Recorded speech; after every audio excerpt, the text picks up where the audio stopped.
Hey everybody, it is Prof Sales coming at you with another episode of Revenue Wrap. And this is the show where we introduce you to people in the community. Some are new, some are old, some are in between, and let you ask whatever questions you want, and you can hopefully learn from somebody and become a better reseller. And tonight I have my very special guest is Tino, who he and I have become friends as of late. And welcome to the show tonight, Tino. Yes, thank you for having me on. Tino is coming to us from the Dallas area, I believe. So he's in another time zone. So we're ahead of him in time. He's way back there. But anyway, that time thing gets me every time, sometimes with these shows. Guys, let us know if you can hear us okay in the chat. Let us know if the sound is good. And please let us know if you have questions as you go.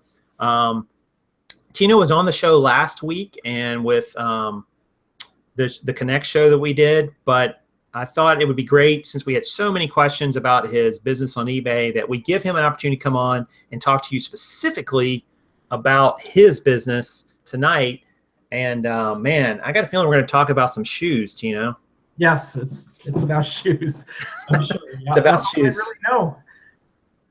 All right. Well, I know we introduced you to the community last week, but if you could just give everybody a short, brief intro about who you are and just a little bit how you got into this reselling game, how long you've been doing it, that sort of thing, that'd be great.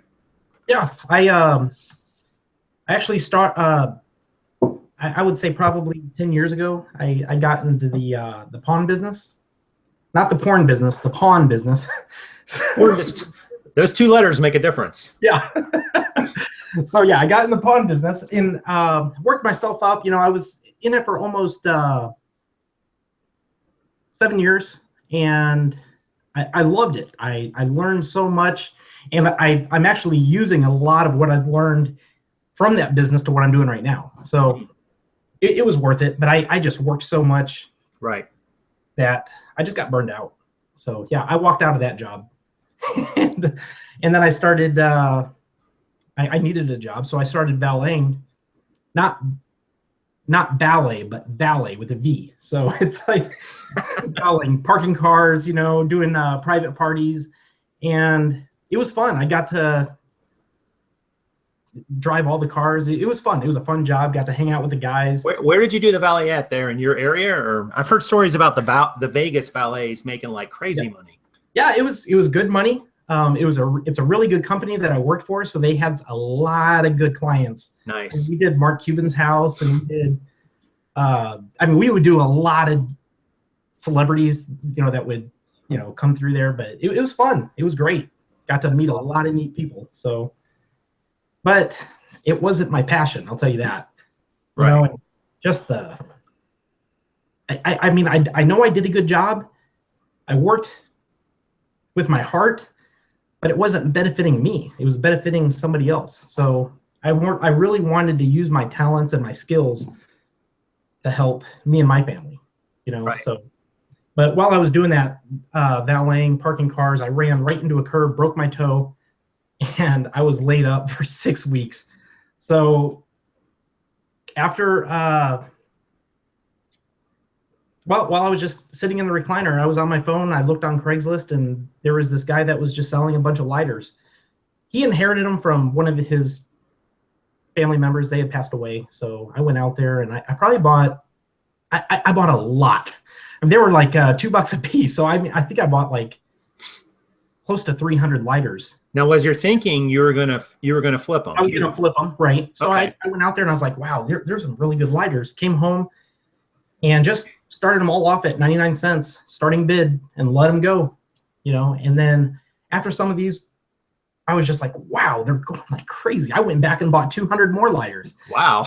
Yeah, I went back, and I was hoping he still had some, so I bought 200 more, So it was exciting, and I just got addicted to it. And then I'm on Craigslist just looking for more stuff. I found a bunch of old barber equipment, straight razors, and old vintage clippers, and it was selling like crazy. So I'm like, this is fun.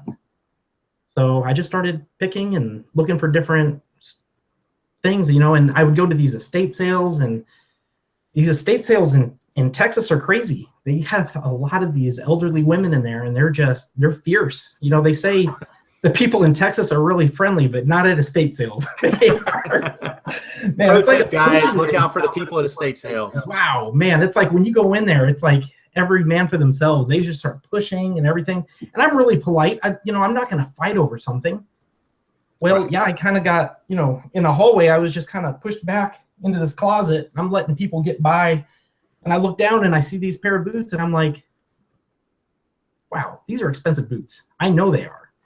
So I was like, I don't know if there's a market. At the time, I didn't know there was a market for, used shoes or any type of used footwear. So I bought them for $10, flipped them, made a lot of money. And then I sold all my shoes. I was like, surely it was a fluke. But so I went home and I started selling some of my shoes. And I was like, wow, people will buy this kind of stuff. So then I started hitting up thrift stores, and one thing led to another. We just kept scaling it. We got bigger and bigger and bigger. So that was what you might want to turn your volume down just a little bit. I think I'm hearing just a little echo there.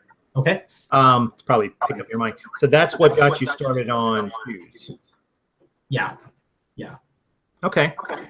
All right. So obviously you started out with eBay, and that seems to be your primary focus now. And this was what, 2.5 years ago, I think you said? Yeah. During that time, it was almost 3 years ago at that point. And I still kept my full-time job, parking cars. And until I built up quite a bit of inventory to where we could kind of sustain on our own. Right. No, I can understand that part. Although I'm the ones who just flies out there by the seat of my pants sometimes, and that gets me in a different kind of trouble. But yeah. So you started out in selling lighters, flipping lighters. You got pushed into a closet in an estate sale. Yeah. Found some boots. Yeah. It was like a closet of treasure. And that got you started in shoes. Now, what did your wife think about all this? I mean, obviously you had this full-time job and so on before, but what was her response? She had her full-time job at the time. I had my full-time job at the time. And normally on my free time, we would hang out together. But I'm just like, wow, I really want to sell this stuff. And our apartment was just getting so junked up with all these vintage lighters and old barber equipment and all this stuff that she's just, I knew she wasn't that happy until the money started coming in. So she's like, wow, this one lighter sold for $95. And I'm like, I'm telling you, the stuff will sell, I had no idea that lighters went for that kind of money. That is crazy. I couldn't believe it. And the ones that sold for the most amount were the ones you wouldn't think were worth that much. So, but then again, I did it as an auction, and like, if I were to do it all over again, I would have researched them a little bit better and put a buy it now on it and just waited. I wasn't in a hurry. Right. So, but I still learned something. Okay. So, and had you sold on eBay at all before the lighters, or was that? I sold a couple of items because my account was actually started in 2006 when I just started selling just some of my old junk that I was getting rid of. But I never got addicted. It never clicked. That's what I wanted to do until I started selling those lighters. And it was when I was in the valet business. I was just like, man, it's pouring down rain. It's 20 degrees outside. I don't want to be outside right now. I want to be in here selling lighters. Yeah. So at what point did you make the decision, though, that this was going to be your full-time business? And what point did you decide, all right, I'm going to leave the valet job and go to work, doing this? I would say, and that was a little over 2 years ago. It was a little over 2 years ago. And I started to scale it on my own. Sherry would help me here and there whenever she had time, but we started to scale it, and it clicked. I'm like, you know what? It's a listing game. The more we list, the more we sell. So I'm like, if you don't go to your job, and you stay here all day and just list, right? You don't have to go to work. So she was like, okay, I'll quit tomorrow. And I'm like, well, why don't, in the evenings, let's see if you can. Well, hold on just a minute. So she did that for about 2 weeks, and she loved it. So she was like, I'm going to go ahead and put my 2 weeks notice in, and she did. And we are, so. There's Karin. Hey, Karin. That's all you get, she says. Sorry. Okay. I don't know what that even means. So you guys, so your wife quit her job too pretty early on, it sounds like. Yeah, you guys went full on it. So I'm guessing you went full time, and everything was just completely smooth sailing from there on out. Well, we learned as we went. And you know what? To be honest with you, we're still learning today. Right. You know, there's no manual. I looked for a manual. I can't find a manual anywhere to run this type of business. And you know, there's so many different ways and to structure your eBay business. So many different ways. How does this compare to, say, a pawn shop? Being a full-time reseller, and you guys have a business. We'll get more into the actual business here in a moment, but how does that compare to like running a pawn shop? What are some of the similarities, differences? Well, okay, with the pawn business, we dealt with a lot of used items. Okay.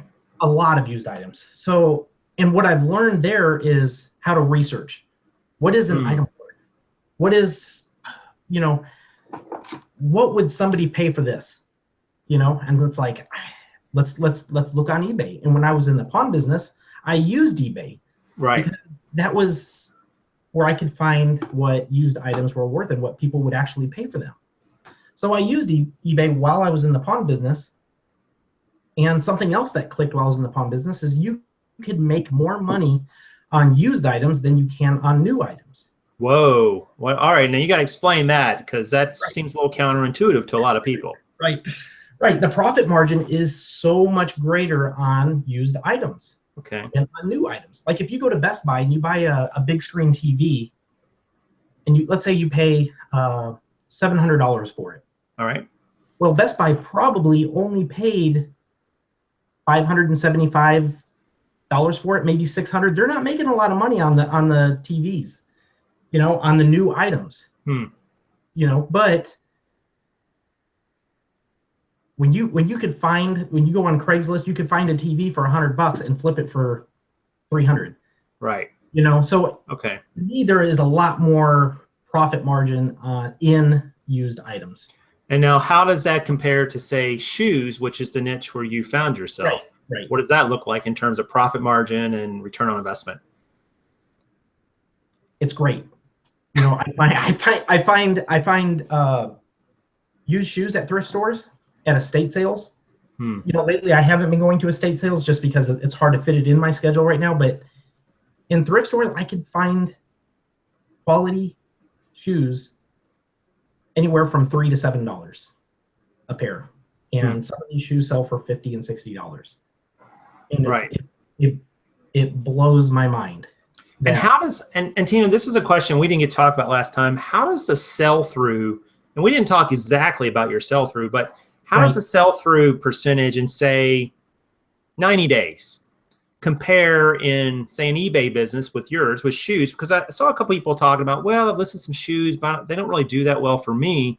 How does your sell-through percentage, what does it look like for 90 days versus say, like in a pawn business, which is, you know, got some similarities, but what does that look like?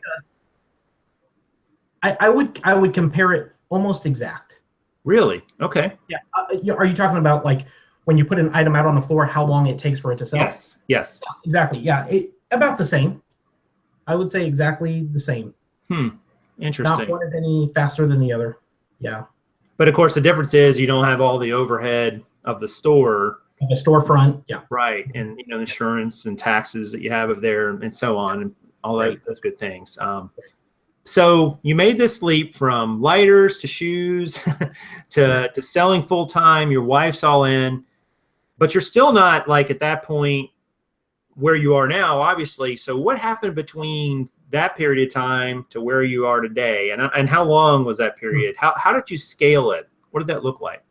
What was happening is I could go out in any day here in the Dallas-Fort Worth area and come home with 70 to 90 pairs of shoes. Wow. So you're sourcing 70 to 90 shoes a day.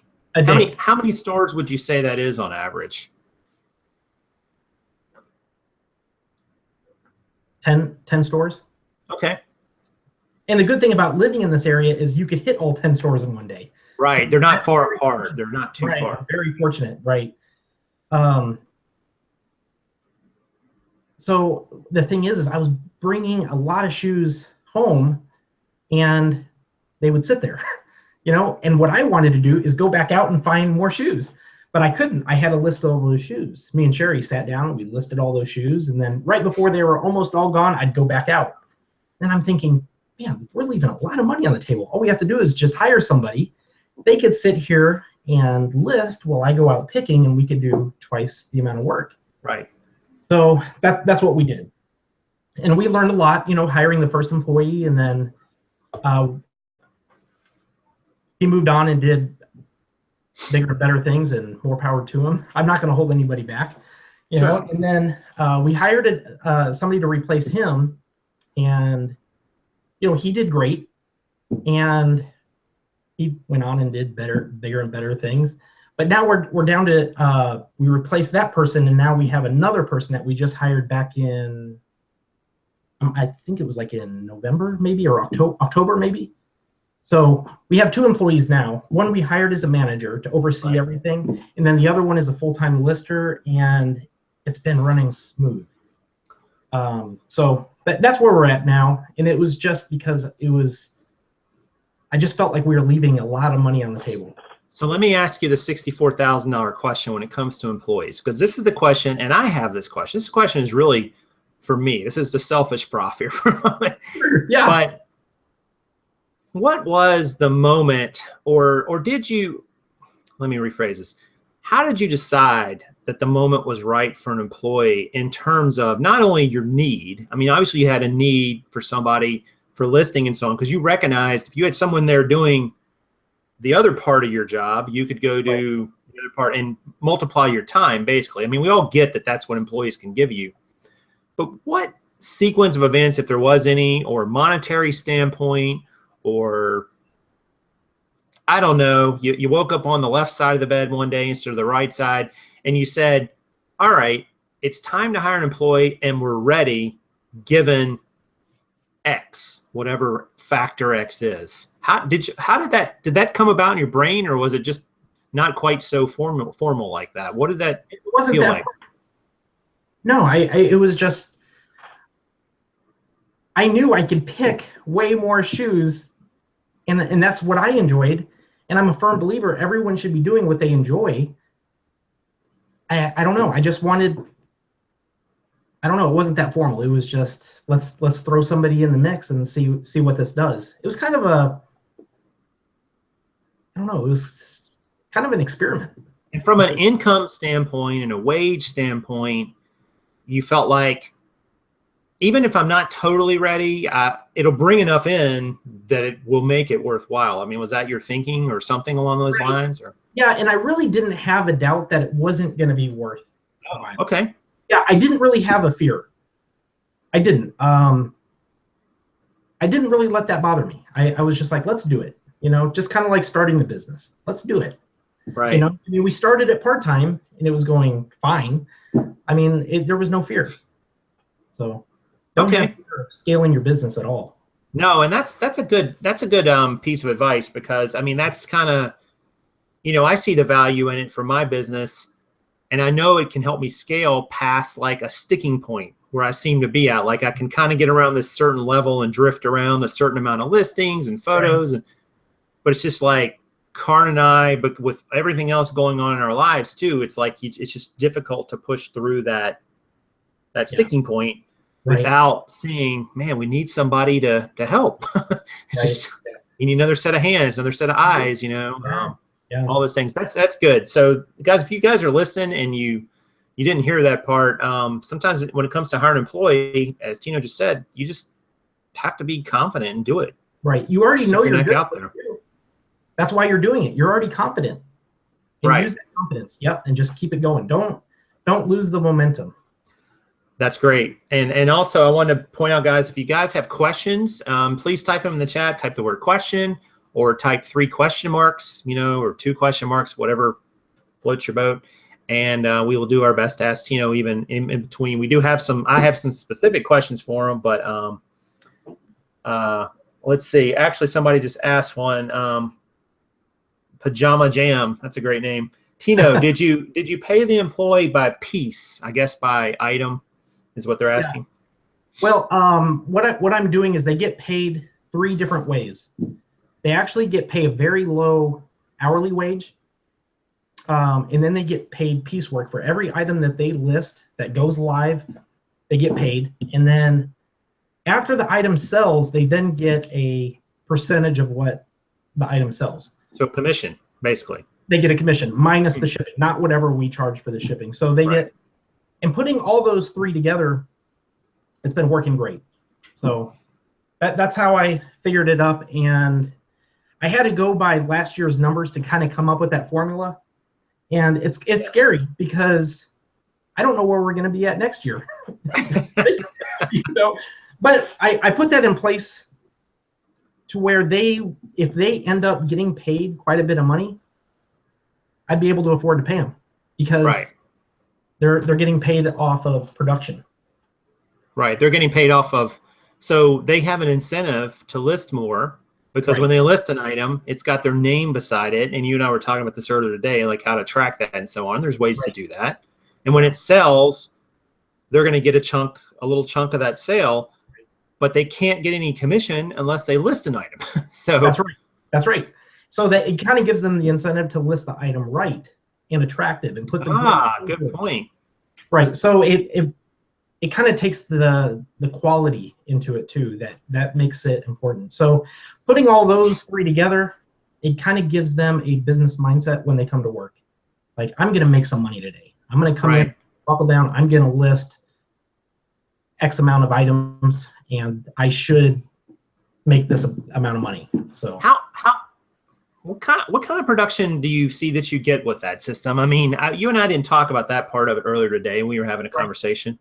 What kind of production do you get out of? I mean, you've got 2 employees, so it's not like a big sample of people, but you've had some other people work for you. And and it's a night and day difference putting them on a system to where they get paid piecework and commission.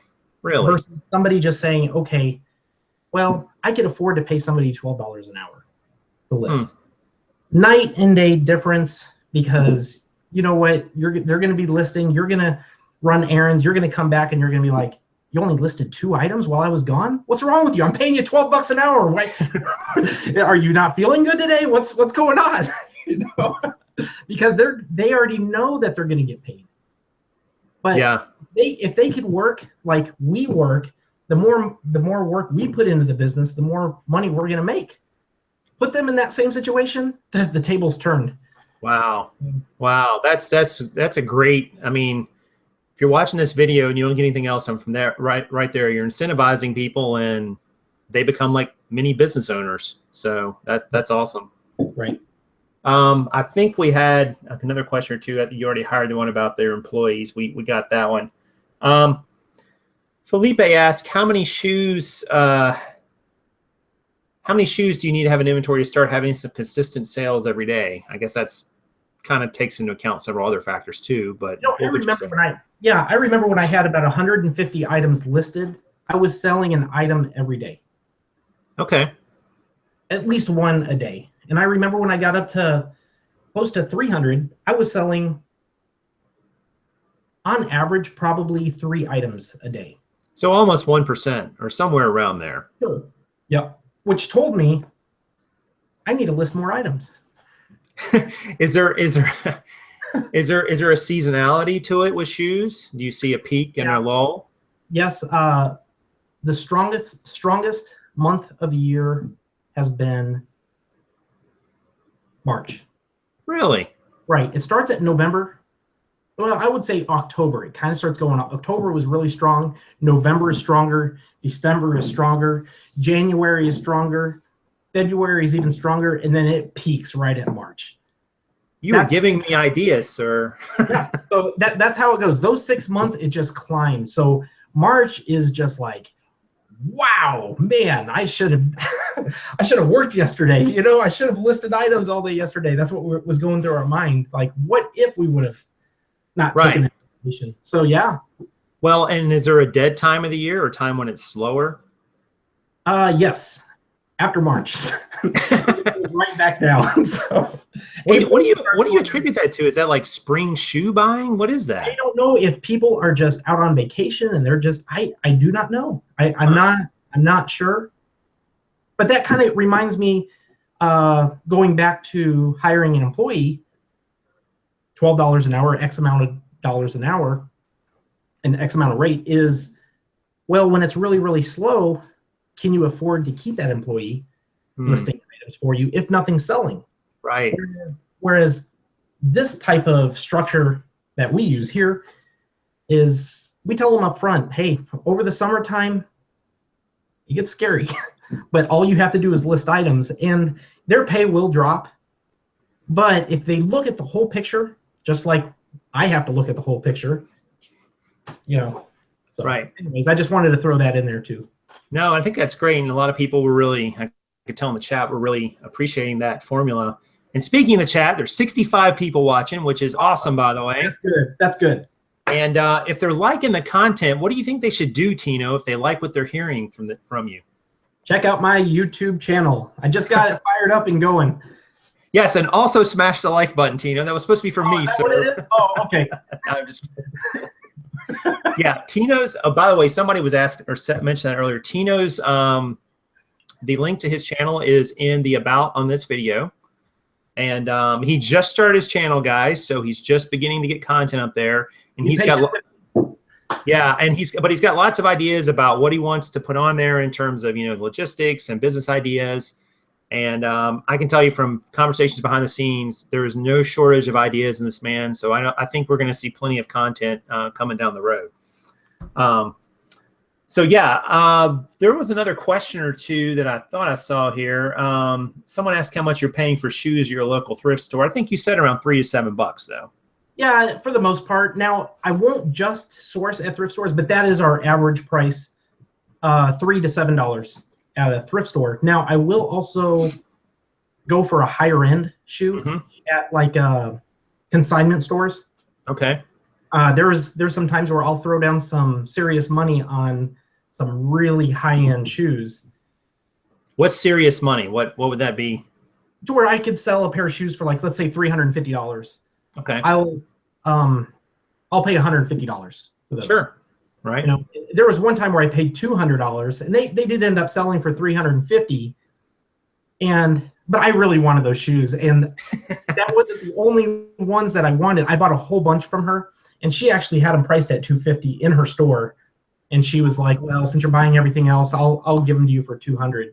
In my mind, I thought we could sell them close to $400, which I probably should. I should have waited, but But I mean, I guess the lesson there is too, like, there's a difference. You can sacrifice some margin when you're going to get a lot of actual dollars, right? I mean, if you're going to, sacrificing, buying stuff for $100 to get $200 is $100. Buying stuff for $1 to make $3 is a better margin, but it's not many dollars. So it's you have to do that a whole lot more times. Yeah.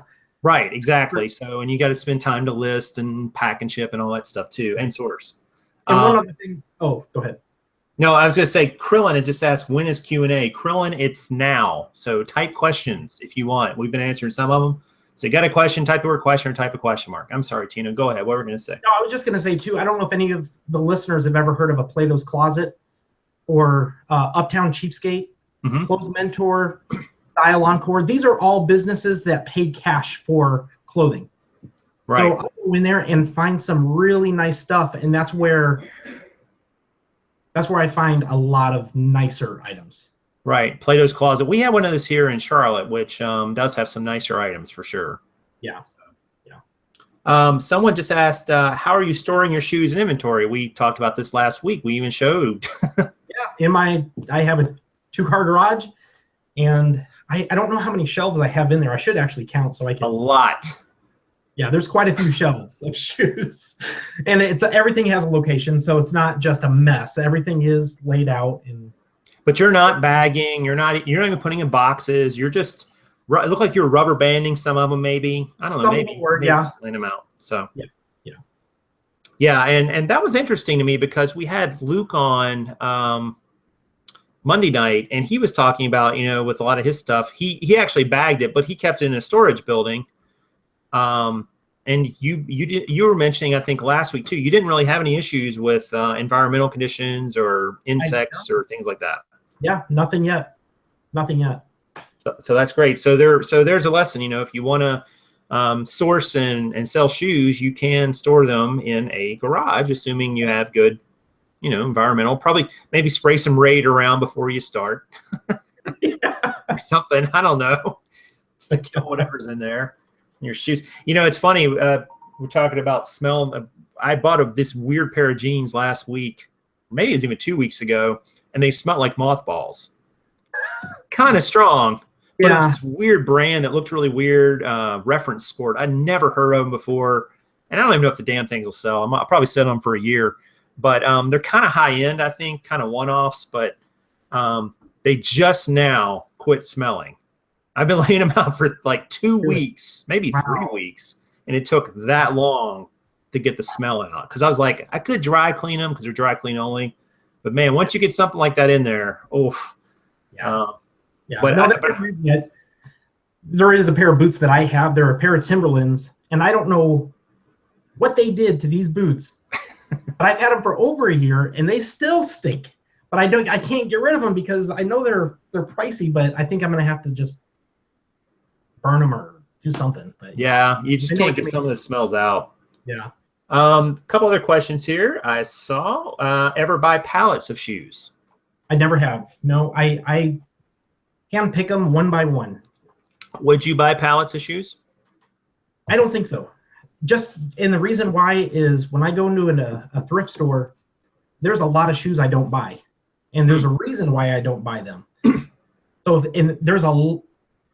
knowing that there's a lot of shoes that I don't buy, if I were to buy a pallet, there'd be a lot of shoes in there that I don't want. So I don't think I could do it. To me, that would be a gamble. If you walked into your average thrift stores, and let's say there was maybe 100 pair of shoes there, 150. Sure. Yeah. What percentage are you buying on average, do you think? Probably 5%. Okay, so around 5%. So maybe or less, maybe even less. Yeah. So it's 150. That'd be like maybe 7 pair. Right. Sure. Okay. Yeah. And that sounds right. I'm kind of the same with jeans too, believe it or not. Maybe a little higher with jeans now, but just because I expanded. But that sounds about right for jeans as well. So that's interesting. Other questions. Let's see. There was a bunch that came in. I'm trying to keep up with them. Favorite shoes you look for? Allen Edmonds, Alden, Brooks Brothers. Men's or women's, or does it? These are all men's. Now, men's? Women's, any of the designer, Chloe, I believe, is one that I did really good on. What was another one? Meslin is a really nice one. David Eden, any of the exotic skins, like alligator skin or crocodile. Right. But those are probably my really nice ones. Any of the boots, Corral Vintage for women, it's crazy. What was the brand name? Corral. Corral. Okay. Corral, and then they have a line called Corral Vintage. That it's kind of like a distressed leather look. Nice. But they're new, But people pay that extra money to make them look that way. I hope Karen didn't hear that. I'm sure she will. Krillin had kind of a technical question here. When listing shoes that aren't a standard U.S. size, do you translate the size for your buyer? I do. And one thing that's really important when doing that is you want to go to the official website of that manufacturer and get the U.S. size from them. Okay. Because every manufacturer is different. So right. Okay. I think you just don't want to go to Zappos.com and say, "Hey, what's the conversion chart here?" It doesn't apply to all different ones. So. Okay. I haven't even seen a conversion chart, so Okay. I got to learn that. I know what it is, but I haven't actually Yeah. seen it. So, but it makes sense that you'd want to go to the manufacturer, because I do that with jeans sometimes as well. I'll go to the manufacturers to look for certain features, or sometimes to identify the jean, because I'm like, but a lot of times they're not selling any longer because it's old. You know, they quit doing it. Right, and you can't find. Yeah.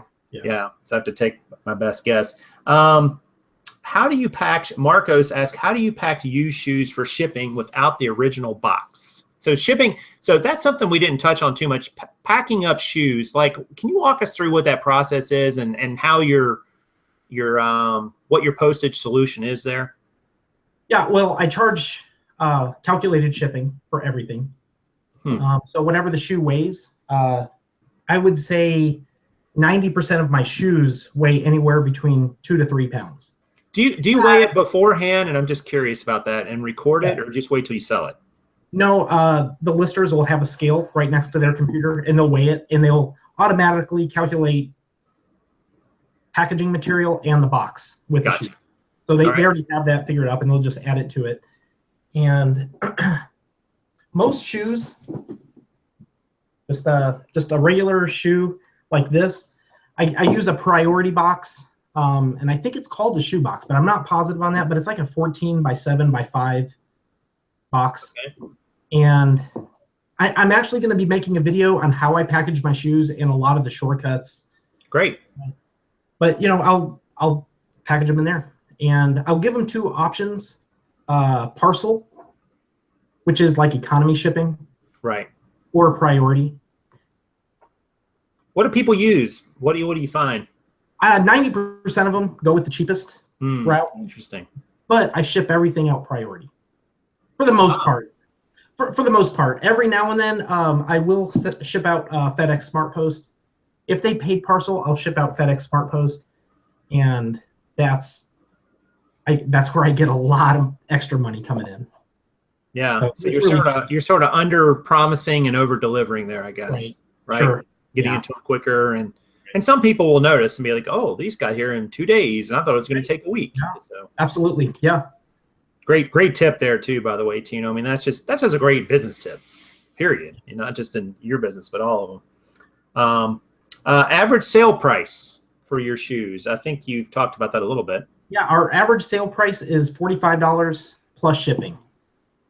I don't know. I should have checked to see what our average shipping cost was, but it's our average, just the shoe without the shipping charge coming in, is $45. That's our average price for last year.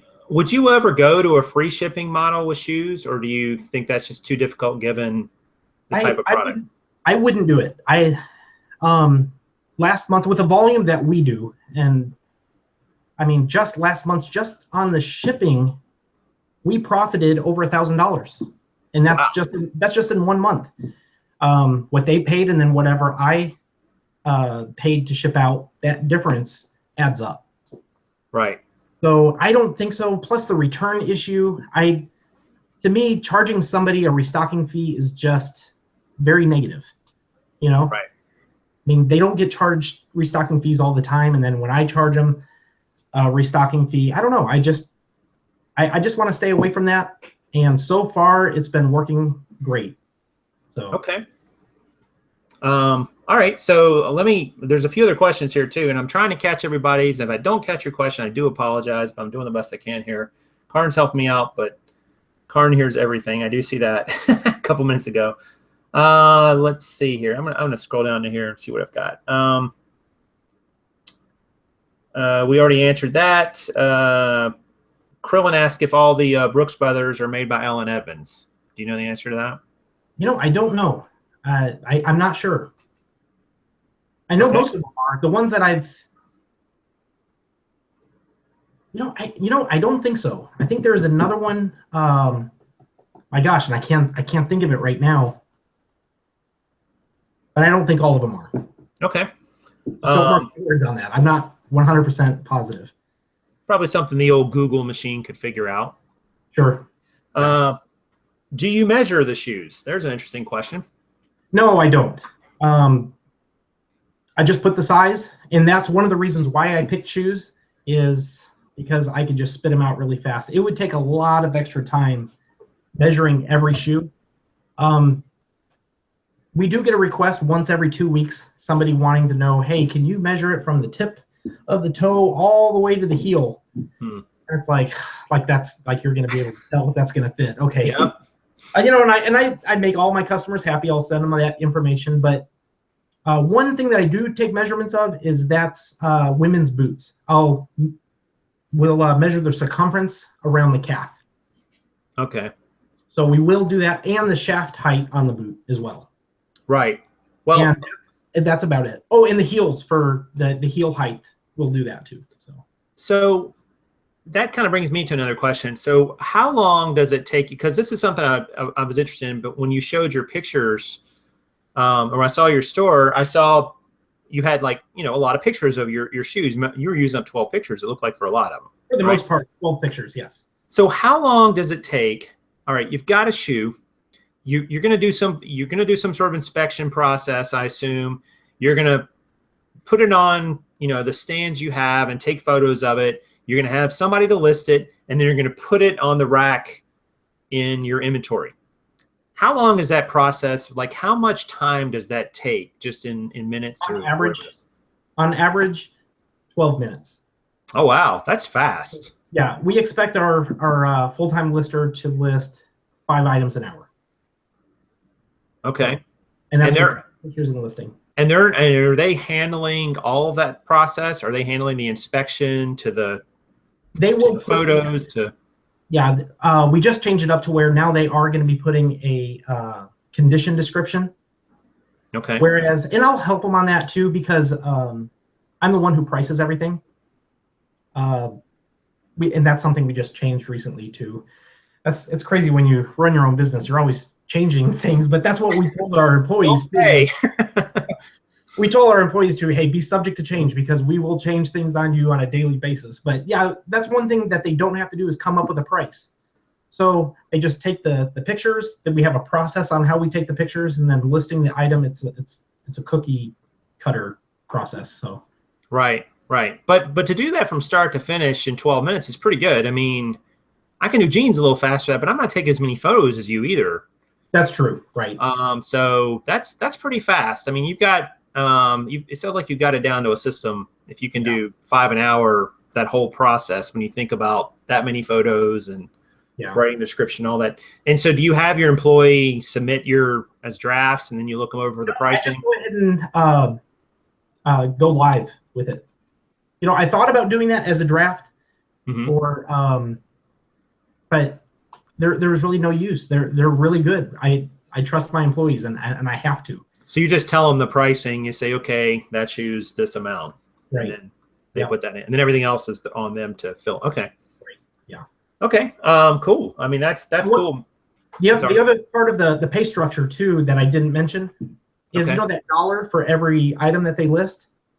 Well, if they mess up pretty bad, where they say it's a size 10 up here, and then in the item specifics they say it's a size 8, or they really mess up to where it's a potential return, we'll take that $1 away from them. Now that $1 is not going to break them, but it's just a learning tool, and that's what we do. So here, right, you got to get it right, and that makes sense. So and it's hardly ever happens to where I have to take $1 away from them. the evil Tino taking away people's dollars. No, I understand that. I mean, it's like, you have to, it's more like they're just not getting a reward for one that was done incorrectly, I guess. Right. And they'll still get the commission on it after we change it and it sells. So sure. Yeah. Sure. Okay. Let's see. What else we got here? How do you list? How do your people list? Are they list on a PC, a mobile, third party? What? Laptop. Everyone has their own laptop here. And we just list from the laptop. Take the memory card right out of the camera, pop it in the laptop, and work you go. Speaking of camera, what kind of, well, I'm sorry, continue, but I was going to ask what kind of camera you guys are using. I can't remember. I think you showed us. Yeah, it's a Sony point and shoot, and I love that camera. I mean, and I know there's better cameras out there. Right. But I need to get on eBay while this camera is still out there to buy another one as a backup. I That's really awesome. like it. It does really good, really well. It's great. Yeah, I've seen your pictures, and I can say they're really good. I mean, they are definitely top notch. They make me want to buy your shoes, but I'm not buying, Tino. You're not getting my money. I'll cut you a deal. I bet you will. All right, so let's see. We already answered that question about the third party. There was some other ones. Let's see. We've already answered that one. Do you measure? We got that. Okay, I think I've gotten most of these. I thought I missed one. This was one from earlier. Thomas had asked, and I missed it earlier. How long do you hold on to shoes that I think he put aren't showing, but I guess he means aren't selling if it's a year? Like how long would you hold on to shoes? Would you cut the price on them? Would you? Right. What we're doing, that's a really good question, because I believe that there are stale listings. After something just didn't sell for a certain amount of time, no one ever sees that item. And I'm pretty sure that happens on some of our items. So what we do is we delete the listing and we relist it altogether. And I would give it a 6-month shelf life before I would do that. Okay, so 6 months and then yeah.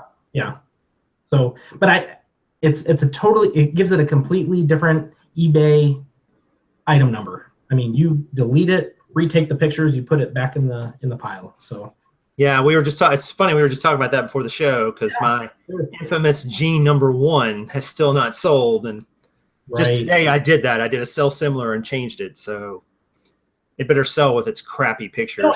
And really another trick, like this shoe right here, a penny loafer, we would list this under a casual shoe.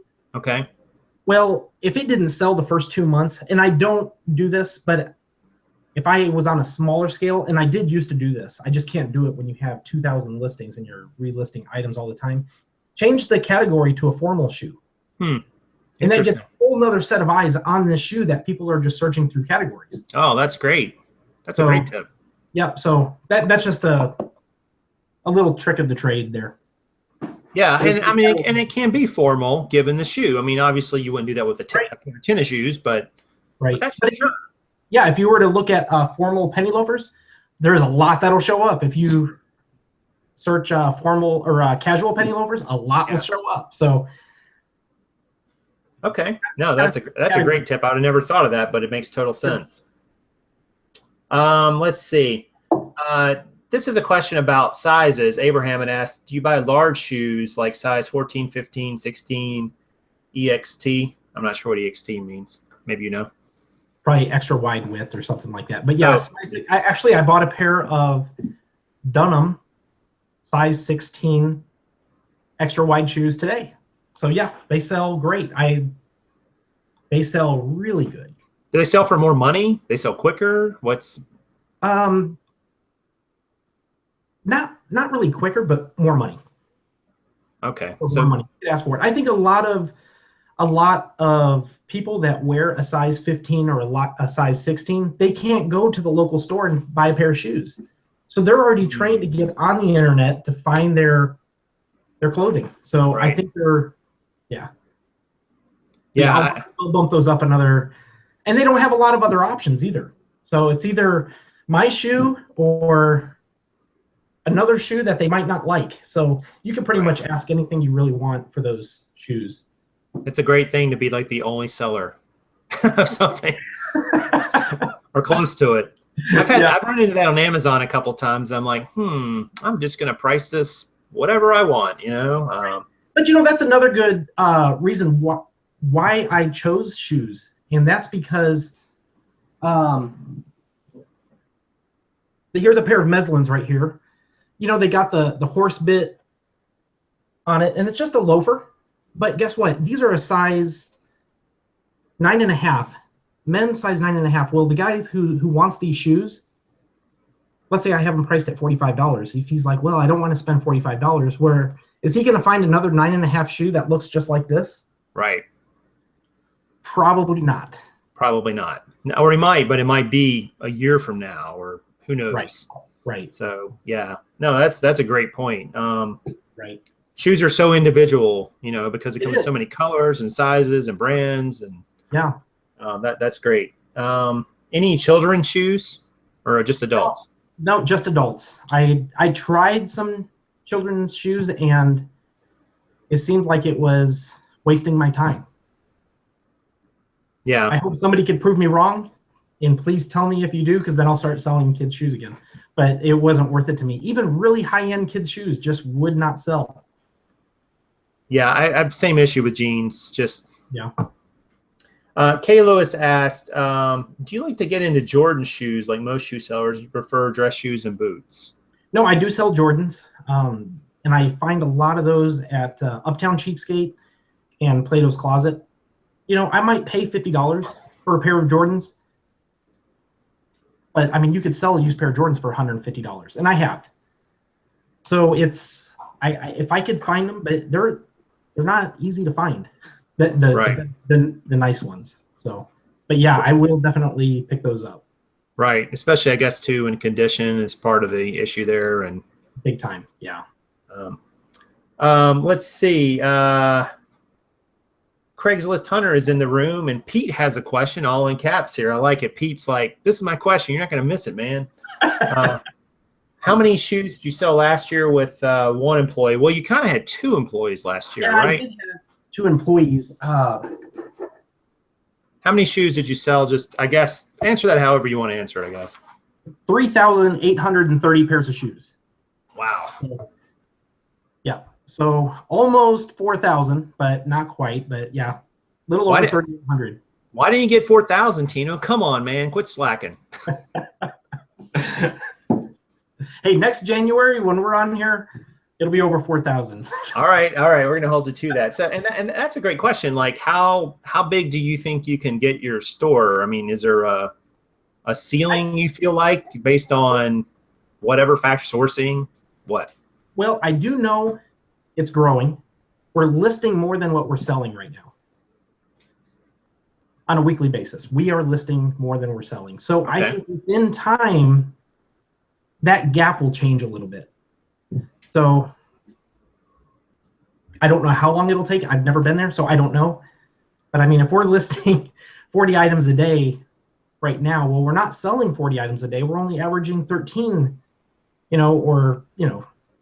items a day going out the door right now. So I think within time that 13 will grow as long as we're consistent at listing 40 items every day. I don't know if that makes sense, but yeah. So I mean, if you're listing 40 and you're right. selling 13, so you're gaining 27 more or less. Right. So that's what, about 800 a month, I think. 800 listing, right? Yeah. So technically you could gain nearly 10,000 listings this year, but those numbers are gonna, as you list more, obviously you're gonna sell some more too. So it's not gonna be a straight. That's true. Yeah, I mean, you're gonna, as your listing amount goes up. But man, 3,800, that's a lot of shoes, Tino. Yeah.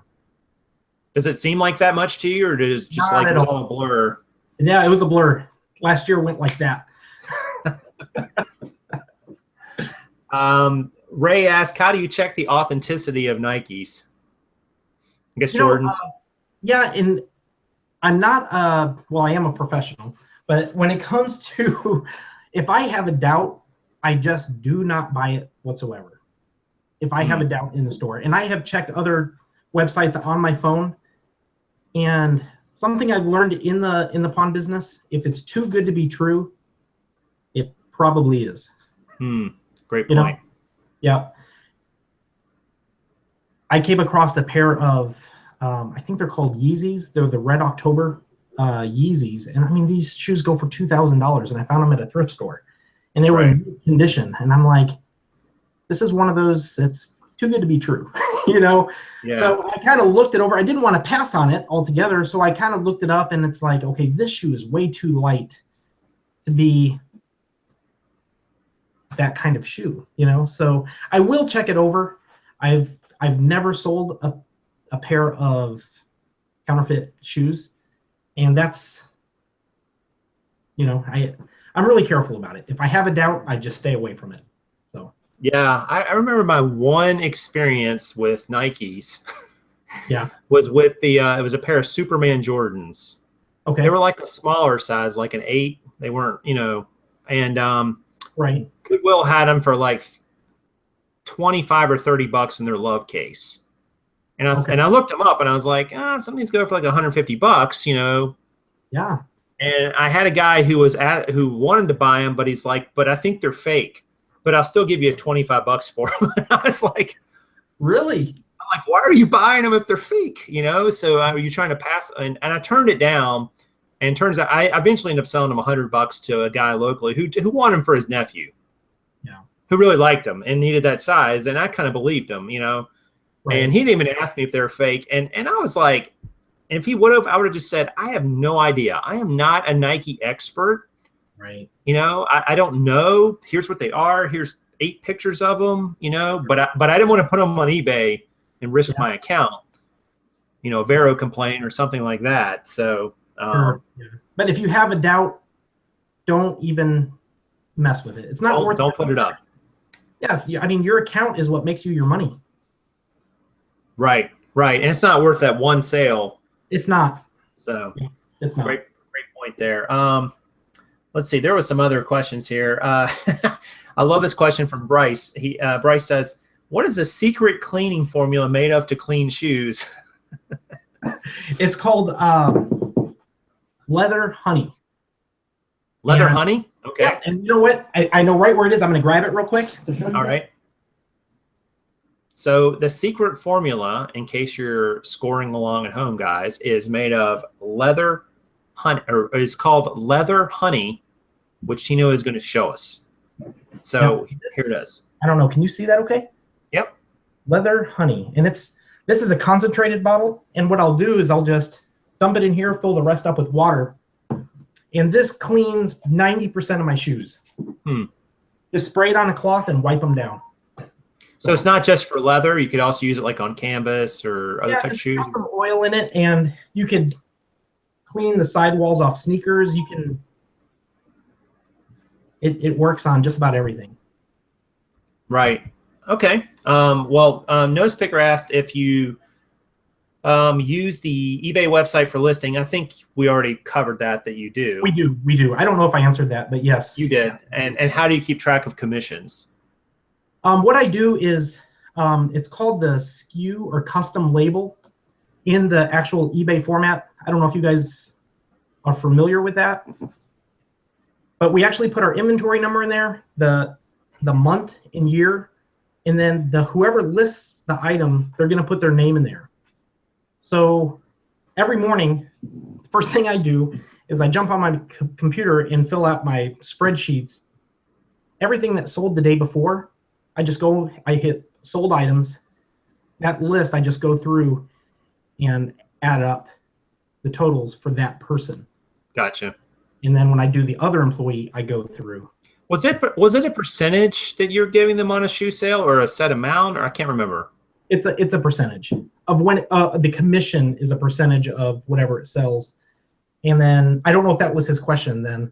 Well, but my question, I don't know if it was either, but my question would be, do you ever have a case where your employee, because you got a couple guys listing here, right? They're like, oh, let me list these more expensive ones, give them the cheaper ones. Well, we encourage that. We want them to go for the more expensive ones, but we actually have a manager and an employee. So the manager, their commission is off of everything that sells. Okay.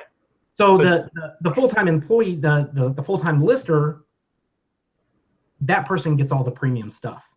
Okay. And it doesn't affect the manager's pay one bit. Now, when I hire another employee, which I know we will, then we'll run into that issue, and then I'll need some help. So flip a coin. What sort of, do you mind sharing the percentage, or is that off? No, I don't mind at all. We give them 5% of the sale price minus the shipping. Right. That seems pretty fair to me. I mean, 5% for doing. It's not like they didn't even find the shoes. I mean, right. So on a $100 pair of shoes, they get $5. That's pretty good, I think, for a sales type job, especially because they can keep repeating that many times an hour. So. And our average sale is $45, so they get $2.25. Yeah. For everything, that adds up. It does. Yeah. Well, thank you for sharing that too. That's cool. I didn't, let's see. There was a couple other questions here. Do you? I'm going to ask you this one because you and I talked about this and you better be honest, sir, when you answer this one. Okay. Do your employees have to clean the shoes as part of their pay? No, unfortunately not. Who's cleaning the shoes, Tino? I'm cleaning the shoes. I clean all the shoes. I am the shoe cleaner guy. So if you guys have any questions about cleaning shoes, I'll help you out. You just lost all credibility right there. Yeah, I am the shoe cleaner guy. But in your defense, you did say you tend to do it after everyone's gone home. You're like, I'm doing it like at 7 o'clock when they're all gone. Absolutely. I'll just, I'll open a beer, have it on the desk. I'll play some awesome music, and I'll just it's my relaxing time. So yeah, but you're going to find one of those product enhancement specialists any day now that can clean the shoes for you. I don't want to give up that title. That's me. You are the business owner / product enhancement specialist, sanitation engineer, right? It's kind of like one of those sorts of things, right? Yeah. I don't know. It's just funny that you clean the shoes to me for some, but I can't say anything. Karin cleans the jeans. Right. I mean, she will scrub off spots and snip, but it is just the two of us. But I think if truth be told, she still would probably do that in some circumstances. Sure. It wouldn't even change. She'd still do it. Sure. And I think a lot of everyone that works with us knows that I clean the shoes. So if I have to ever ask them to do anything extra, they're not going to complain. Because I'm never going to make them clean shoes. So yeah, that's true. That is true. It's a good point. Let's take one more question here, and then we're probably gonna have to wrap it, guys, because I want to be respectful of Tino's time, and we've hit the top of the hour. Do your employees work from their home or in your home? That's an interesting question. They work in our home, so everything is done here. Sherry, we have a baby on the way. She's ready to kick all of us out of the home. So I don't know when, but as of right now, we are working in the home. We, 3 of our bedrooms is workspace. Right. Do they come in at a set time every day and work till a certain time? Is it like punching a clock, basically? Yep. 9 to 6. They clock in at 9 and clock out at 6 o'clock.